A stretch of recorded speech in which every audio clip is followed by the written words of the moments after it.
Alright, so it's been a long time since I made a video like this. The last time I made a video like this was probably like Black Adam. But yes, I'm very concerned for the Borderlands movie. And here's why. First and foremost, the early reviews, which I never really care for, they haven't been good. But I also think that the early reviews are saying pretty much what I already knew about the movie, where it's definitely not going to be about the Borderlands games.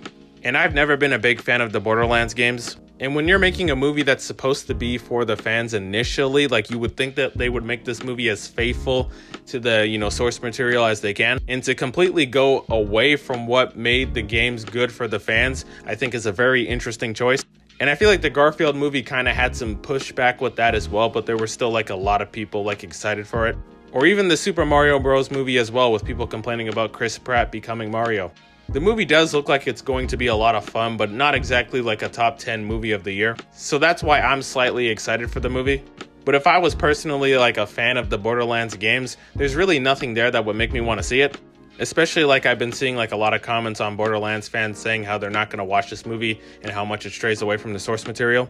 And that's probably the biggest point. But another point I have is that if I was a general audience member who didn't know anything about the Borderlands, would I even want to see this movie? And the answer is probably no.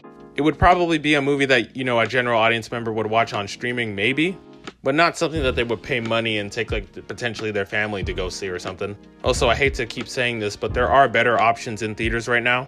Obviously, Deadpool and Wolverine is still going strong. I think Inside Out 2 is still in theaters. Despicable Me 4 is also in theaters, although it just hit streaming. And the Twisters movie as well. And right now, the projections for the Borderlands movie is like $10 to $20 million, which, by the way, if you didn't know, this movie costs like $100 to $120 million to make, which means the movie's going to have to make like $200 to $300 million, maybe even $400 million just to make some money. And if we're all being honest, I honestly don't see this movie getting anywhere near past like $150 million. So hopefully I'm wrong, and maybe this movie's a lot better than I think it will be. And maybe audiences will give it a good word of mouth and more people will go see it. But until that moment, I'm definitely very concerned with how well this movie will do critically and just financially as well.